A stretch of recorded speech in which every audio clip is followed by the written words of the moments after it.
Hey everyone.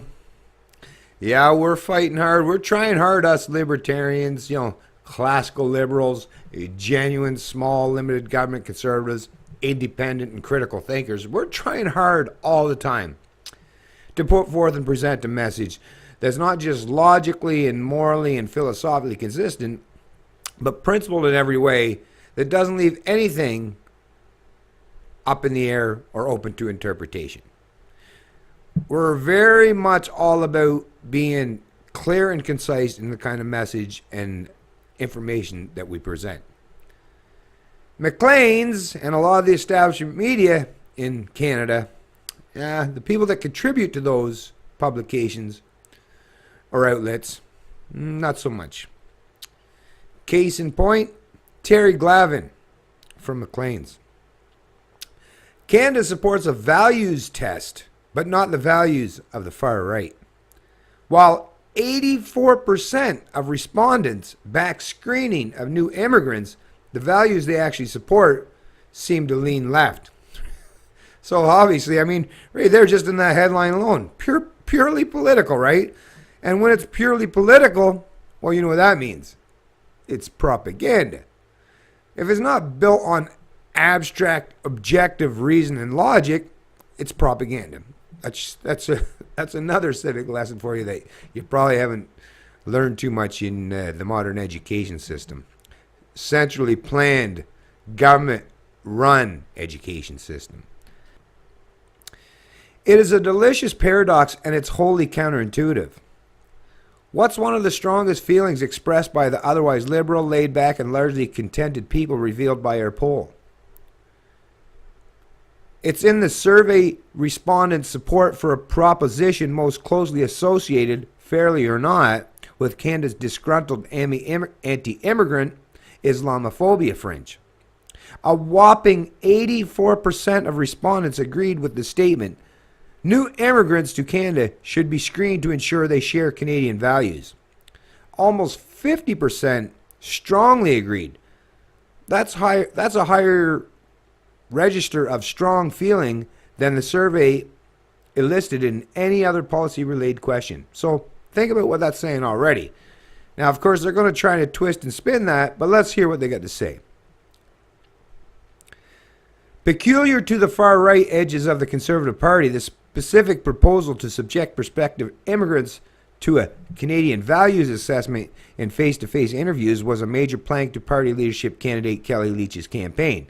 Okay, first off, before I continue on, it wasn't, Kellie Leitch just, no matter what she had said, it would just, that just wasn't going to work for her. She just doesn't have the personality, the charisma, this is the thing, these political propagandists are going to try to use the fact that she was never going to achieve any success. I guess that's why she chose to go that model, because it was the only way that she could hope, right?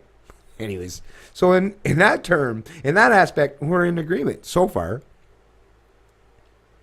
Opposed by several other candidates and derided by Liberals and New Democrats as a dog whistle to bigots, Canadians, it would seem, are for it with gusto. Only 5% of survey respondents strongly disagreed with the proposition. That's a slam dunk. It sure is. You better believe it, right? But here's the paradox. It turns out that the Canadian values revealed in our poll are dramatically at odds with the values espoused by the loudest proponents of an immigrant values test. In other words, Canada's rednecks should be careful what they wish for. Think about the derogatory aspect of that, right? But whatever. I don't fuck care, whatever. Almost all of the 17 primary values questions put to the poll, respondents elicited enthusiasm in varying degrees for progressive values and ambivalence about almost everything else. So progressive values, when you put it in that way, see, that's the thing. It's not progressive, you fucking collective pieces of shit. It's liberal.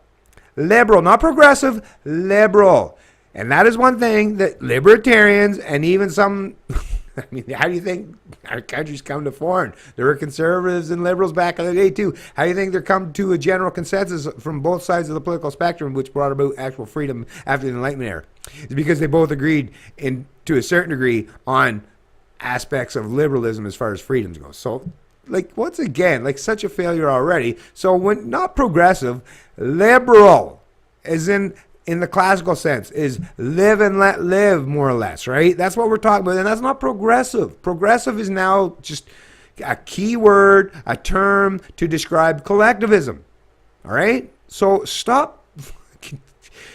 Use the English language properly, and people will be able to understand and discern the kind of information you present and put forth, right?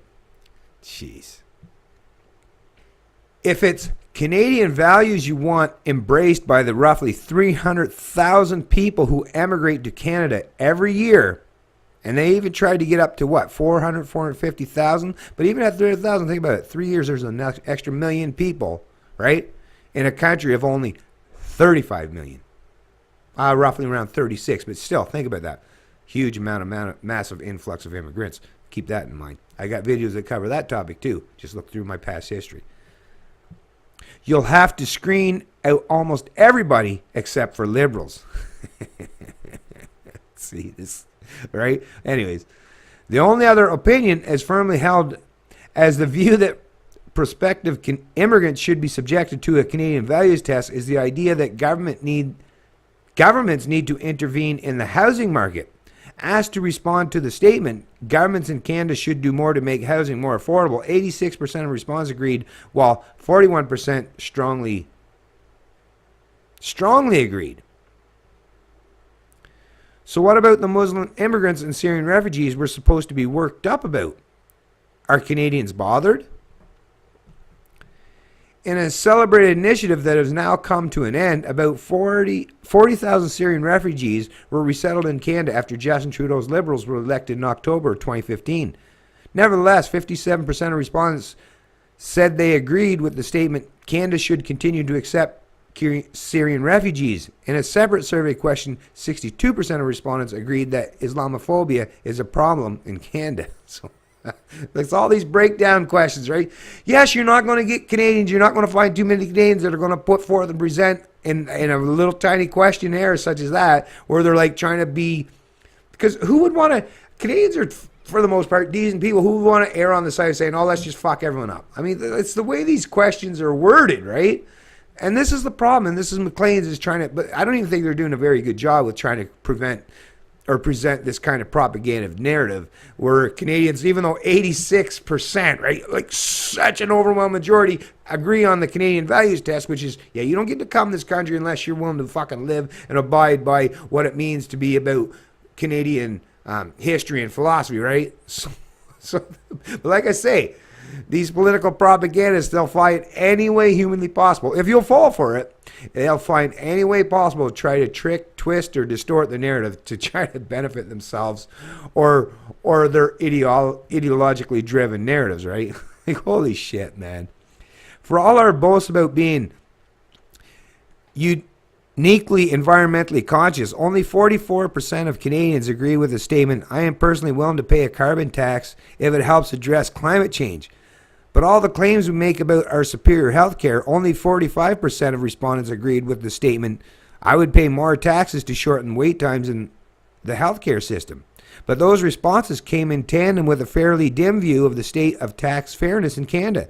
The rich in Canada pay enough taxes is a statement with which a full 75% of respondents disagreed. We're not upset about official bilingualism, 78% said Canada should stay that way. We're fairly content that governments are doing enough to protect the environment. 58% of response agreed. So, anyways, yeah, I'm not. You see how they're doing this shit? This is what I'm talking about. Okay, this article was a perfect example of someone that took something that should be completely an article in a survey that they probably put on themselves that was totally counterintuitive and went against their fucking dominant narrative, but look at how far, look at what lengths they will go to try to explain that away and present that in a totally false or completely opposing narrative. This is the kind of shit that I talk about on a regular daily basis. Is don't fall for, please, Canada, please, Canadians, don't fall for this kind of political propaganda. Although I don't even think you will, because this was done it was done in such a poor manner that I can't even imagine. But that's why I do these videos, because I guess in the back of my head I realized, yeah, there is a percentage of the population in Canada that will fall for this narrative, because they might think the contributors to Maclean's, they might think back of historically the kind of contributions in articles that Maclean's put forth and presented historically, and think that is a direct correlation with what's happening in the modern world, or in the modern times that we are currently living in. But like I said, come on, peeps, come on, be realistic. Take all this kind of bullshit with not just one grain of salt, but you might have to douse yourself with it or something. You got to do something to try to break up the monotony, because it's just what they're really doing, and this is the kind of part that pisses me off a little bit, is they're just constantly confusing and confounding the population. People are searching desperately all the time. People that are actively engaged in this kind of stuff are trying desperately to seek out what's truth, what's objective, what position should I, or stance should I take that is morally, philosophically, economically, and socially principled. But political propagandists and narrative makers and creators, they don't want that seamless, because then they don't have the ability to manipulate you to suit and benefit their own personal ideology or preferences, right? That's why they're going to present this stuff and make you always, always, always question even your own sanity or your own common sense or your own logic or your own reasoning. I say, stay the fucking far away from these people. I mean, I still, like I say, read headlines and go through it. If you have the capacity and the capability to remain objective, right, then do that. Do that. But if you don't, try to at least stay away from this shit, because I'm telling you, all they're really doing is confusing you to the point where, what they're doing is they're retarding and slowing down your ability to progress your intellectual thought, your objective thinking, your critical thinking skills. What they're really doing is they're impeding you in that way. So, get yourself into the better position where you're on a great level and understand things properly. Then you can deal with this kind of stuff much more easily, much more readily. Outside of that, though, these people do not have any. There's nothing that you should take away from any kind of article like this that you should follow in line with them. Because, I mean, just read what they got to say. I mean, it's enough to tell you that they're fucking full of shit. And it's all about politics. This is all about politics. They chose their political gang, right? Their particular ideology, and no matter what, they're going to try to present a narrative that's going to align with that ideology. No matter what the facts, no matter what the historical aspects, no matter what it means for the future, they're dogmatists. Predominantly, they're dogmatists.